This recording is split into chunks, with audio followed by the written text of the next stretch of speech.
Hello, my name's Gary Schotten, and I hope that these videos, these teachings are helpful to you, and we sure enjoy doing them, and the intent is to inspire better business. And today, we're going to talk about old equipment. That's interesting. You see, at different points in my business career, I had a different culture and a different attitude.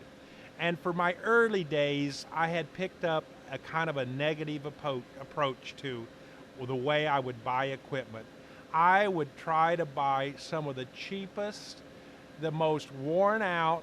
I would look for a deal. I would try to make a deal work, even if it wasn't going to work. I'm embarrassed the kinds of things that I would buy and try to call good. I'd try to put a paint job on an old truck and make it look good. No matter how much paint I put on it, it still was an old truck.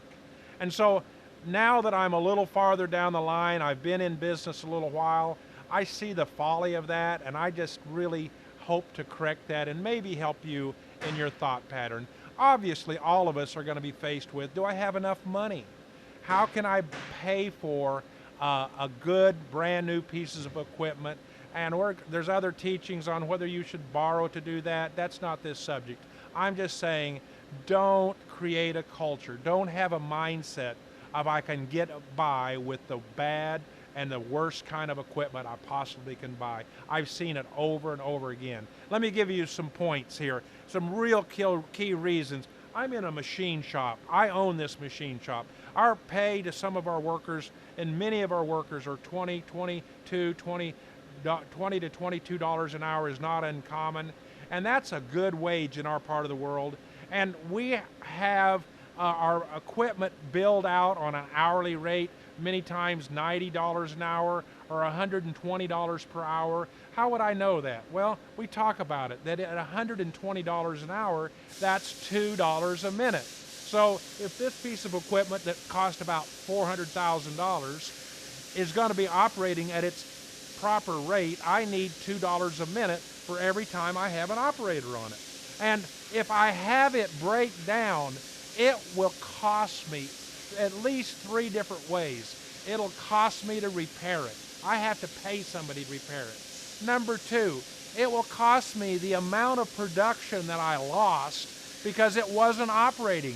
Right now we're a little bit slower, we're at night shift, we're not so pressed, but many times we're just doing everything we can to get our parts, our jobs out to our customers on time, and we lose that time. And then number 3, of course, the newer equipment is better. It works faster. They've figured out new ways to run it, and we can actually make our parts, produce them in a faster, shorter period of time, normally with newer and better equipment and newer and better technology in our cutting devices. That would be true in almost everybody's point of business, not just a machine shop. Well, let's talk about it. I owned this moving and storage company for 17 years.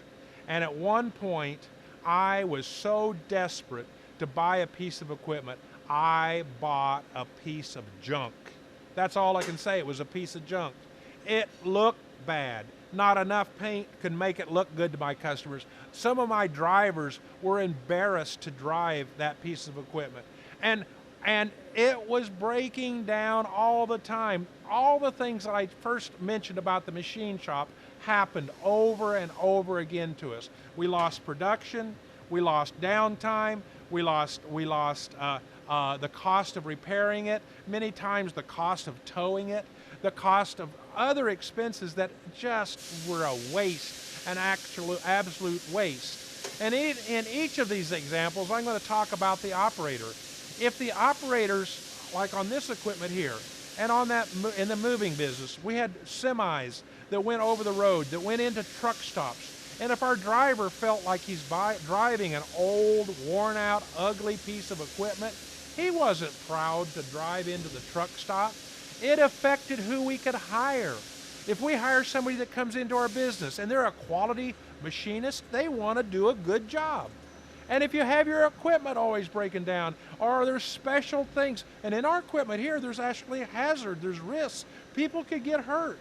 So we think that good equipment would also help employ good workers.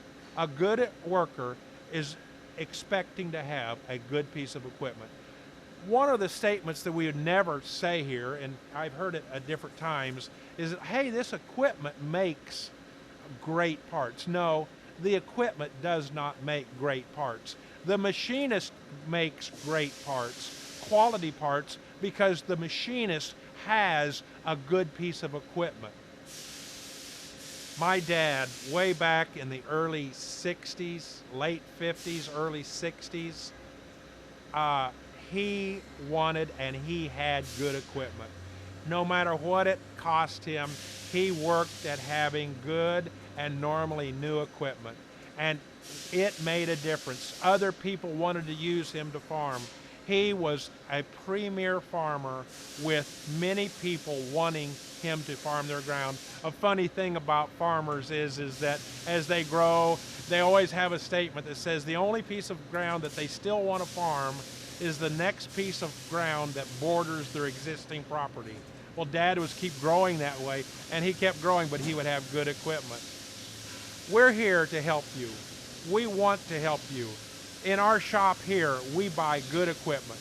We buy almost always brand new equipment. In my particular case, I'm along the line a little bit and I can buy or finance this equipment, and it makes sense that why would I let somebody else take the good part, the best of this piece of equipment, and use it up, use the life of it, and then hand it to me at half price. I want the first half of the life, not the last half. Well, I hope this is beneficial. I thought of one more. This is so simple, but you might have a secretary that has a stapler that doesn't work. I mean, this is so simple, it's unbelievable. There is nothing more frustrating than to put a staple in a piece of paper and the stapler crunches wrong, and you have to dig it out with your fingernails. It's horrible. Buy them a new $5 stapler. That's good equipment. They'll appreciate it. Well, if you would be in your heart to share this with others, we'd appreciate it.